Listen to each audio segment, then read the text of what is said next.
इस कार्यक्रम को जॉय स्माइल मिनिस्ट्रीज के मित्रों और भागीदारों द्वारा संभव बनाया गया है।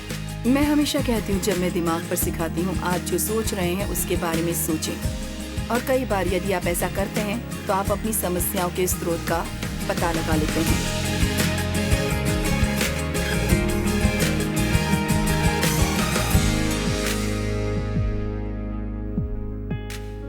आज हमारे साथ आनंद लो प्रतिदिन के जीवन का पर जुड़ने के लिए बहुत बहुत धन्यवाद। आज मैं आपसे आपके विचारों के बारे में बात करना चाहूंगी। आप जानते हैं, मैंने हाल ही में पढ़ा कि हमारे दिमाग में एक दिन में 30,000 विचार आते हैं। ये बहुत अद्भुत है। हमारे सोचने का तरीका ही तय करता है कि हमारा जीवन कैसा चलेगा। तो मैं कहूँगी कि हमारे विचार एक बहुत ही महत्वपूर्ण विषय हैं। और मैं कई वर्षों से जानती हूँ कि भले ही मैं एक ईसाई थी, मैंने चर्च में अपने विचारों के बारे में कभी कुछ नहीं सुना और मैंने वास्तव में अपने विचारों के बारे में नहीं सोचा। और आज मैं चाहती हूँ कि आप अपने विचारों के बारे में सोचें। मैं चाहती हूँ कि आप उस बारे में सोचें जो आप सोच रहे हैं। उदाहरण के लिए, यदि आप उदास हैं तो आप कुछ प्रकार के नकारात्मक दुखद विचार सोच रहे हैं, क्योंकि हमारी भावनाएं, हमारे शब्द, हमारी भावनाएं और हमारे कार्य सभी हमारे विचारों का अनुसरण करते हैं।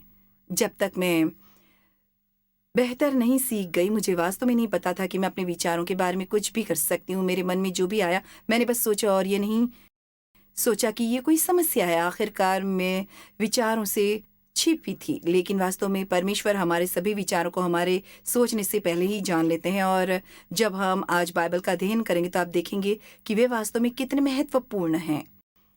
और मुझे आशा है कि आज बहुत सारे लोग इसे देख रहे हैं जिन्होंने ऐसा कुछ कभी सुना है, क्योंकि ये पूरी तरह से जीवन बदलने वाला हो सकता है।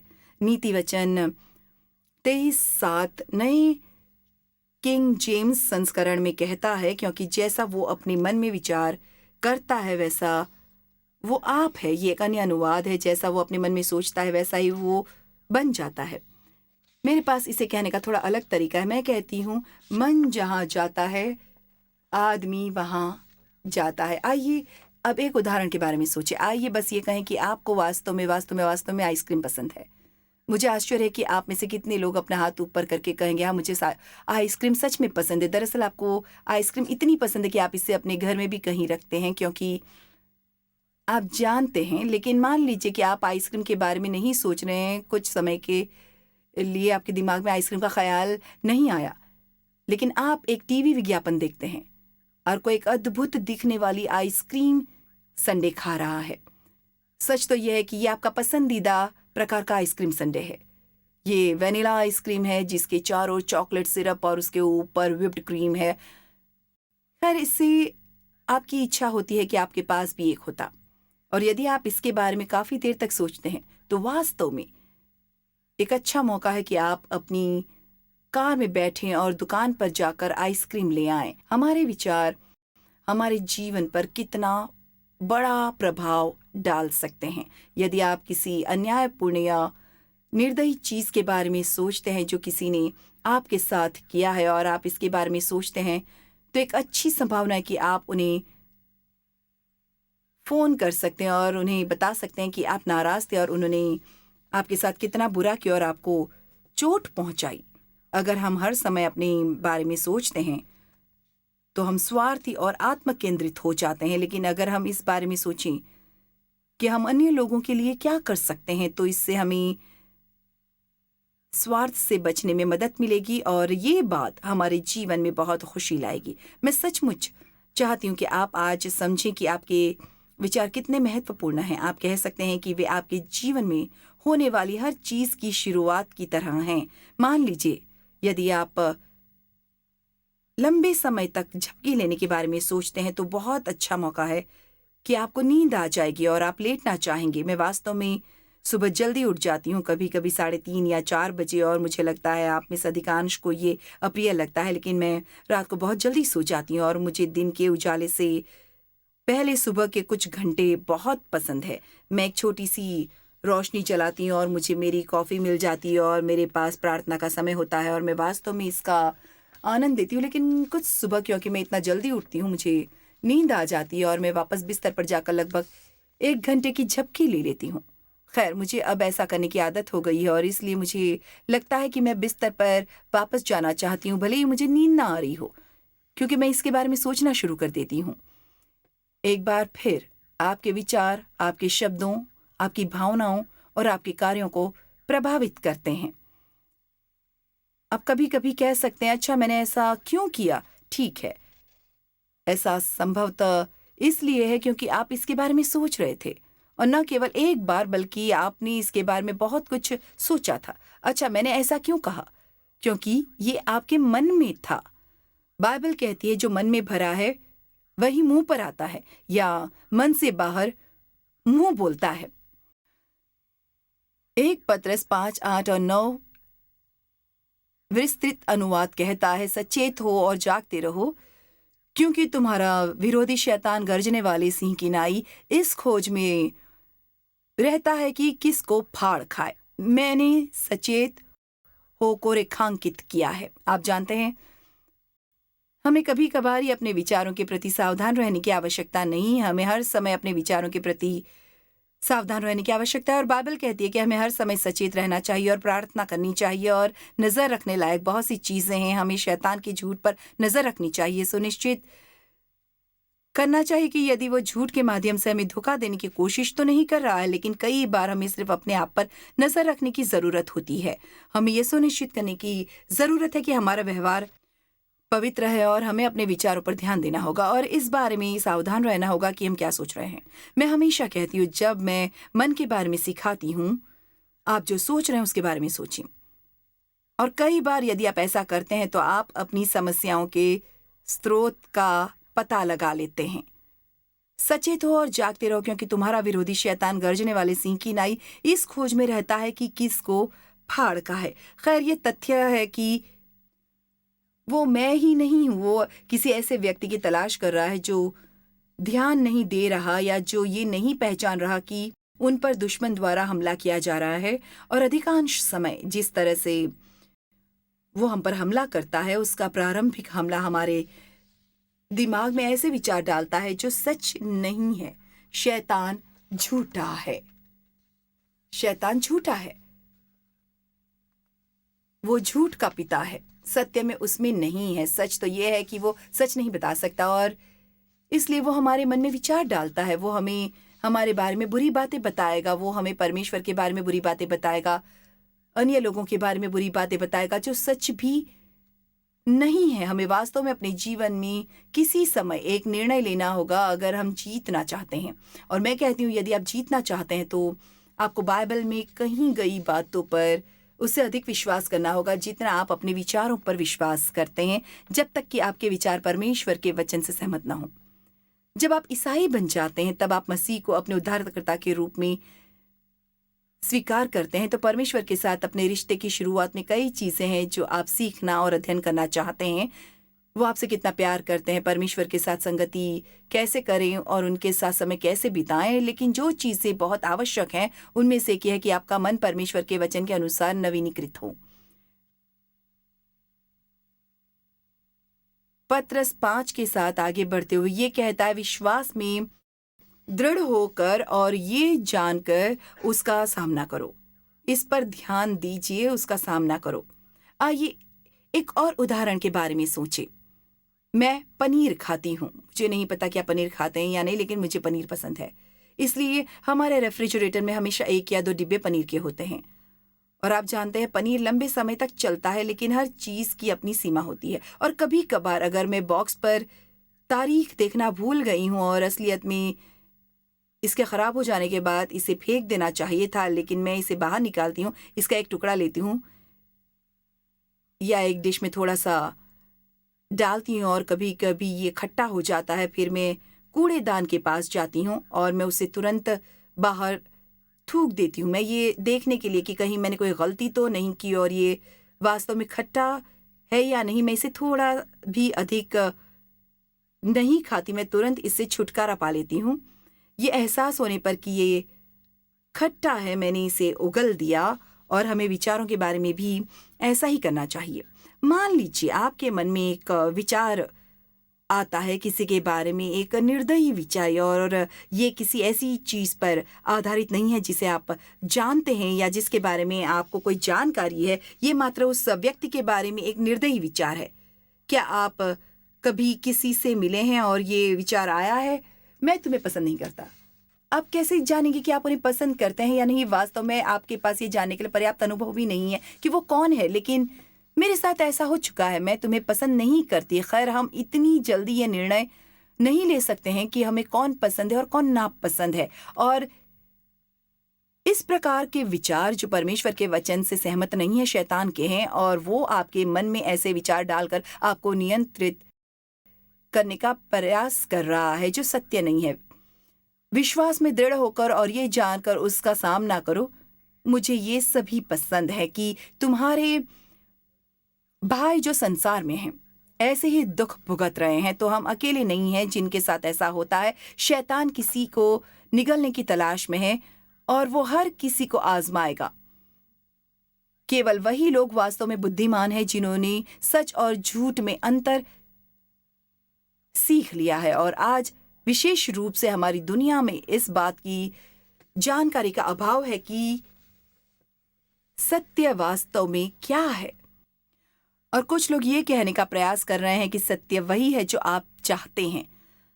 खैर, ये बिल्कुल मूर्खतापूर्ण है। सत्य वो नहीं जो हो सकता है जो आप चाहते हैं। सत्य केवल एक ही हो सकता है। आपके पास 5 अलग अलग सत्य नहीं हो सकते। आपके पास केवल एक ही सत्य हो सकता है।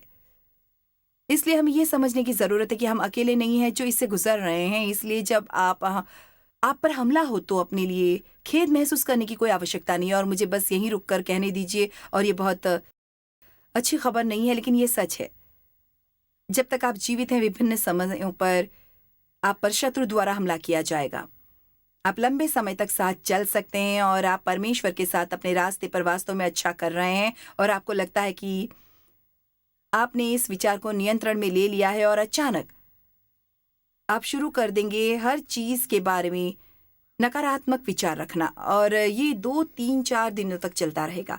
ठीक है, यदि आपने सीखा है और आप बाइबल से शिक्षित हैं तो आप बहुत जल्दी पहचान लेंगे। ठीक है, ये सिर्फ एक परीक्षण का समय है। दुश्मन मेरे जीवन में प्रवेश का एक बिंदु खोजने की कोशिश कर रहा है, और इसलिए जब तक हम जीवित हैं दुश्मन हम पर हमला करेगा, और आपको वास्तव में इसका कारण जानने का प्रयास भी नहीं करना पड़ेगा। वो बस यही करता है क्योंकि वो यही करता है। परमेश्वर अच्छे हैं, शैतान बुरा है। जब तक आप इसे ध्यान में रखेंगे चीजें बिल्कुल स्पष्ट रहेंगी। अपने दिमाग को अच्छी चीजों से भरें और फिर बुरी चीजों के लिए कोई जगह नहीं होगी। तो यहीं पर अपनी सोच का चयन करना बहुत बहुत महत्वपूर्ण हो जाता है। यदि आप ये सोचना चुनते हैं कि आप कितने धन्य हैं और आप कितने आभारी हैं, और आप परमेश्वर ने आपके जीवन में आपके लिए क्या क्या अच्छा किया है, और मेरी पसंदीदा चीजों में से एक है जानबूझकर उन चीजों के बारे में सोचना जो मैं अन्य लोगों के लिए कर सकती हूँ। हर सुबह अपने दिन की शुरुआत करने का एक शानदार तरीका ये सोचना है कि आप उस दिन किसके साथ रहेंगे, और आप उस दिन उन्हें आशीर्वाद देने के लिए क्या कर सकते हैं। आप उनके चेहरे पर मुस्कान कैसे ला सकते हैं। आप ऐसा क्या कर सकते हैं जिससे उन्हें खुशी मिलेगी। आज मेरी बेटी का जन्मदिन है और मैं उसे दोपहर के भोजन के लिए बाहर ले जाने वाली थी, लेकिन जैसे ही मैंने इसके बारे में सोचना शुरू किया, मैंने 3 या 4 अन्य चीजों के बारे में सोचा जो मैं कर सकती थी जिससे उसे दोपहर का भोजन और भी अच्छा मिल सके, और इसलिए मैंने उन चीजों की व्यवस्था की। खैर, जब तक मैं उन चीजों के बारे में सोच रही हूँ जो मैं अन्य लोगों के लिए कर सकती हूँ, तब तक दुश्मन के अंदर आने और मुझे स्वार्थी आत्म केंद्रित विचार देने की कोई जगह नहीं है। यदि हम अपना समय अन्य लोगों को खुश करने में बिताएंगे तो परमेश्वर हमेशा हमारा ख्याल रखेंगे और हमें खुश रखेंगे। अब मैं बस उन लोगों से कुछ मिनट बात करना चाहती हूँ जो ना खुश हैं। सिर्फ इसलिए कि आपने दोबारा जन्म लिया है इसका मतलब ये नहीं है कि आप खुश हैं। अब हम इस बारे में बात करते हैं कि कैसे परमेश्वर का आनंद हमारी ताकत है, और आनंद खुशी से अलग है क्योंकि खुशी आमतौर पर जो हो रहा है उस पर आधारित होती है, लेकिन आनंद उस आत्मा का फल है जो हमारे अंदर है। और आनंद को अत्यधिक प्रफुल्लता से लेकर शांत आनंद तक किसी भी चीज के रूप में परिभाषित किया गया है और मुझे वो शांत आनंद पसंद है। मैं बस अपने जीवन का आनंद लेना चाहती हूँ और शांत रहना चाहती हूँ। लेकिन यदि आप नाखुश व्यक्ति हैं या आप नहीं जानते कि आपकी आनंद की सीमा कहाँ तक है, तो मैं आपको उस बारे में सोचने के लिए प्रोत्साहित करना चाहती हूँ जिसके बारे में आप सोच रहे हैं। और मैं आपको बता सकती हूँ, आप एक ही समय में स्वार्थी और खुश नहीं हो सकते। लंबे समय तक मैं एक ईसाई रही हूँ और मेरे पास ना खुश होने का कोई वास्तविक कारण नहीं था। मेरे पति अच्छे थे, बच्चे अच्छे थे, हमें पैसों की कोई विशेष समस्या नहीं थी, हम दोनों की नौकरियां अच्छी थी, हम हर समय चर्च जाते थे। लेकिन किसी कारण से मैं वास्तव में कभी खुश नहीं रह सकी। ऐसा लग रहा था जैसे हमेशा कुछ न कुछ ऐसा था जो मुझे दुखी कर रहा था और मैं वास्तव में समझ ही नहीं पा रही थी कि ऐसा क्यों है। और इसलिए मैंने परमेश्वर से पूछा। यदि आप उनसे पूछे तो यह आश्चर्यजनक है कि परमेश्वर आपको बताएंगे। और इसलिए मैंने उनसे पूछा, मैं हर समय इतना दुखी क्यों रहती हूँ जबकि मेरे पास आशीर्वाद पाने का हर कारण है। और उन्होंने मुझे मेरी आत्मा में उत्तर दिया और कहा, क्योंकि तुम स्वार्थी हो। खैर, ईमानदारी से कहूँ तो मुझे उस उत्तर की परवाह नहीं थी। मुझे लगता था कि वो मुझे और कुछ बताने की कोशिश कर रहे हैं। लेकिन ये सच था, मैं केवल तब खुश थी जब मैं अपने रास्ते पर चल रही थी और मैं केवल तब खुश थी जब चीज़ें मेरे हिसाब से होती। और मैंने वास्तव में सीखा है, और मैं 45 वर्षों से इसमें हूँ, इसलिए उन लोगों को सुनना वास्तव में अच्छा है जिनके पास आपसे कहीं अधिक अनुभव हैं। मैंने वास्तव में सीखा है कि आप एक ही समय पर स्वार्थी और खुश नहीं हो सकते। सावधान रहें कि इधर उधर न बैठे और अपने दिमाग को बहुत लंबे समय तक खाली न रहने दें, क्योंकि खाली जगह अभी भी एक जगह है। यदि आप अपने दिमाग को खाली छोड़ देंगे तो शैतान आपके लिए इसे भरने में प्रसन्न होगा। इसलिए मैं अनुशंसा करती हूँ कि आप उन चीज़ों के बारे में सोचें जो अच्छे फल देने वाली हैं, जैसे कि ऐसी चीज़ें जो आप अन्य लोगों के लिए कर सकते हैं या परमेश्वर के वचन पर ध्यान दे सकते हैं। बाइबल में परमेश्वर के वचन पर मनन करने के महत्व के बारे में बहुत कुछ कहा गया है। और यदि आप चिंता करना जानते हैं तो आप ध्यान करना भी जानते हैं, क्योंकि जब आप चिंता करते हैं तो आप बस अपने विचारों को एक ही चीज़ पर इधर उधर घुमाते हैं। बार बार आप 1 या 2 घंटे तक एक ही चीज़ के बारे में सोच सकते हैं, बस ये पता लगाने की कोशिश कर रहे हैं कि आप इस स्थिति के बारे में क्या करने जा रहे हैं। जब आप परमेश्वर के वचन पर ध्यान करते हैं तो आप एक धर्म ग्रंथ या धर्म ग्रंथों का एक समूह लेते हैं और आप बस उनके बारे में सोचते हैं। बार बार आप उन्हें अपने दिमाग में घुमाते हैं और आप जानते हैं जितना अधिक आप परमेश्वर के वचन पर मनन करेंगे, भले ही आप ऐसा न कर रहे हो, उदाहरण शब्द को याद करने का प्रयास कर रहे हैं, वही होगा। और आप अपने अंदर से जो निकालते हैं वही इच्छा शक्ति है। जो आप अपने अंदर डालते हैं वही आपके अंदर से निकलेगा जब आपको वास्तव में इसकी आवश्यकता होगी। बाइबल कहती कि पवित्र आत्मा चीज़ों को हमारी याद में लाता है जैसी हमें उसकी ज़रूरत होती है। और यह इसीलिए हो सकता है आप साथ जा रहे हैं और सब कुछ अच्छा हो और अचानक बिना किसी कारण के जिससे आपको कोई मतलब न हो, आप बस अपने आप को डूबता हुआ, ढलान पर जाता हुआ महसूस करते हैं। यदि आप परमेश्वर पर भरोसा कर रहे हैं तो पहली बात जो आप कहते हैं वो है, परमेश्वर मेरी मदद करें। गलत क्या है? पवित्र आत्मा आपके हृदय में एक धर्म ग्रंथ ला सकता है जो पूरी चीज को सीधा कर देगा। परमेश्वर के वचन पर मनन करने का अर्थ अपनी सांसों के नीचे धीरे धीरे बुदबुदाना भी है। तो मैं शब्द पढ़ने, शब्द सुनने, शब्द पर मनन करने और शब्द बोलने में बहुत माहिर हूँ। ये परमेश्वर के साथ मेरे समय की हर सुबह का हिस्सा है जिसमें मैं अलग अलग धर्म ग्रंथों पर ध्यान करती हूँ। मैं बस उनके बारे में सोचती हूँ और मैं परमेश्वर का वचन भी ऊंचे स्वर में बोलती हूँ, बहुत सोचती हूँ। NIV बाइबल में नीति वचन 4:23 कहता है, सबसे अधिक, इसलिए ये महत्वपूर्ण होना चाहिए, सबसे अधिक अपने मन की रक्षा कर, क्योंकि जीवन का मूल स्रोत वही है। या हम कह सकते हैं अपने दिमाग की रक्षा करें, क्योंकि आप जो कुछ भी करते हैं वो उसी से प्रभावित होता है।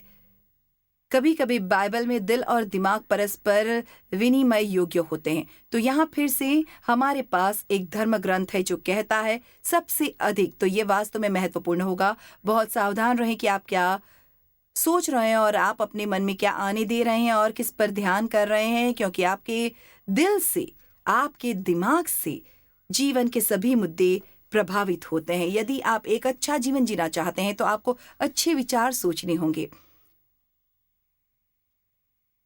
मैं चाहती हूँ कि आप इसके बारे में सोचें। यदि आप एक अच्छा जीवन जीना चाहते हैं तो आपको अच्छे विचार सोचने होंगे। मत्ती 12:34 और 35। यीशु वह निकम्मों के बहुत शौकीन नहीं थे, और निकम्मे वे लोग हैं जो अन्य लोगों को बताते हैं कि क्या करना है, लेकिन वे स्वयं ऐसा नहीं करते। वे नकली होते हैं। वे हर किसी को उपदेश देना पसंद करते हैं, लेकिन वे उन्हें वो करने में मदद करने के लिए एक उंगली भी नहीं उठाएंगे जो उन्होंने उन्हें करने के लिए कहा है। इसलिए वो उन्हें वाइपर के बच्चे कहते हैं, और वाइपर सांप है। तुम बुरे होकर क्यों कर अच्छी बातें कह सकते हो, क्योंकि जो मन में भरा है वही मुंह पर आता है। एक अच्छा आदमी अपने अंदर जो अच्छाइयां भरी होती हैं उनमें से अच्छी चीजें निकालता है, परंतु दुष्ट मनुष्य अपने अंदर भरी हुई बुराई से बुरी चीजें लाता है। आप जानते हैं, मैं हमेशा कहती हूँ कि आप तुरंत जान सकते हैं कि कोई व्यक्ति किस तरह का व्यक्ति है। इसमें बहुत लंबा समय नहीं लगता है, आपको बस उनकी बात सुननी है। और यदि आप किसी से मिलते हैं और आप उन्हें किसी और के बारे में गपशप करते हुए सुनते हैं, तुरंत आपको ये जानने के लिए समझदार होना चाहिए कि ये कोई ऐसा व्यक्ति नहीं है जिसके आप बहुत करीब जाना चाहते हैं और जिसके साथ आप दोस्ती करना चाहते हैं। क्योंकि मैं आपसे वादा करती हूँ, अगर वे किसी और के बारे में उनकी पीठ के पीछे बात कर रहे हैं तो वे आपके बारे में भी बातें करेंगे। या यदि आप किसी के आसपास हैं और वे हमेशा हर चीज के बारे में नकारात्मक हैं, लेकिन यदि आप किसी के साथ हैं और वे हमेशा आभारी रहते हैं, वे हमेशा इस बारे में बात करते हैं कि परमेश्वर कितने अच्छे और वे अपने जीवन में परमेश्वर के कारण कितने धन्य हैं, अब आप वो कोई है जिसके साथ आप थोड़ा और समय बिताना चाहेंगे। आप लोगों को सुनकर उनके बारे में बहुत कुछ सीख सकते हैं। बाइबल हमें रोमियो 12:2 में सिखाती है। मुझे लगता है कि रोमियो 12:2 बाइबल में सबसे महत्वपूर्ण ग्रंथों में से एक है।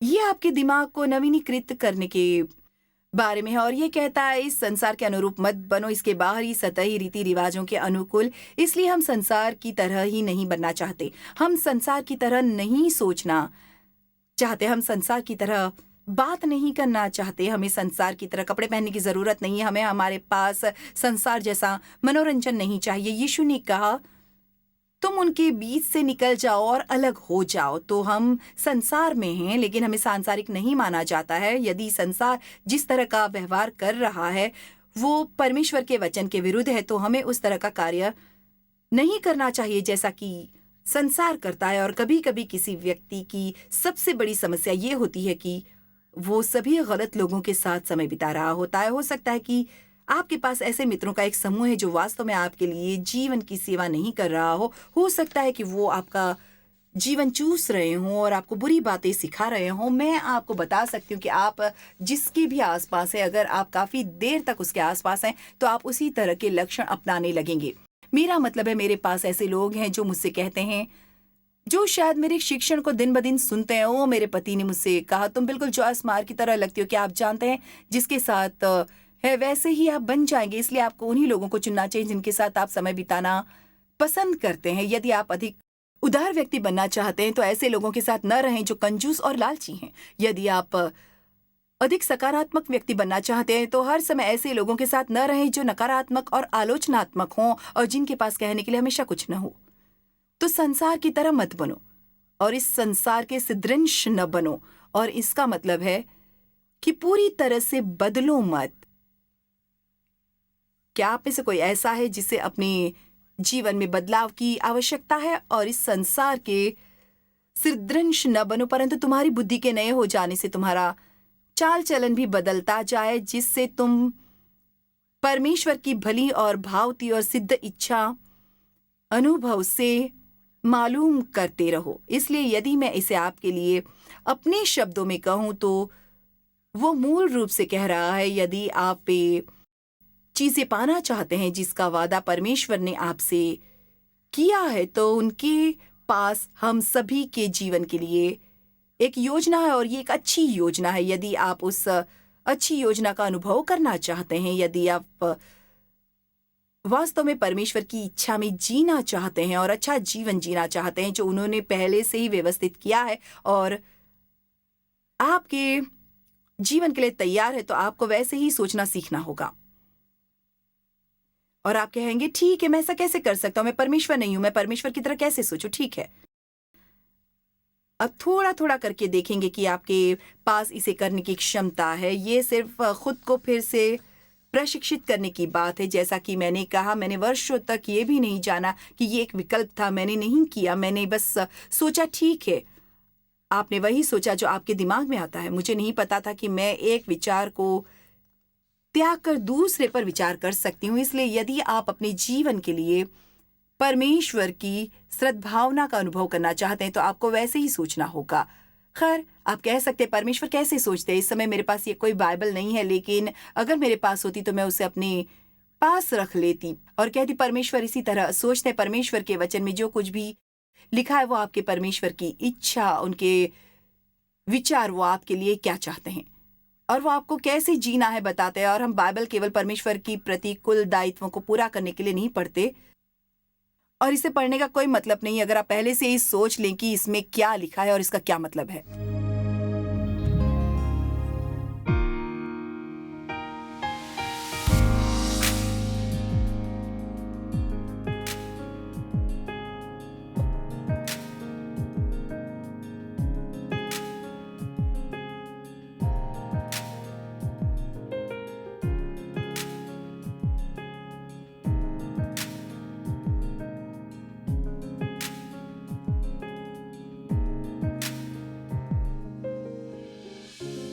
इस कार्यक्रम को जॉयस मायर मिनिस्ट्रीज के मित्रों और भागीदारों द्वारा संभव बनाया गया है।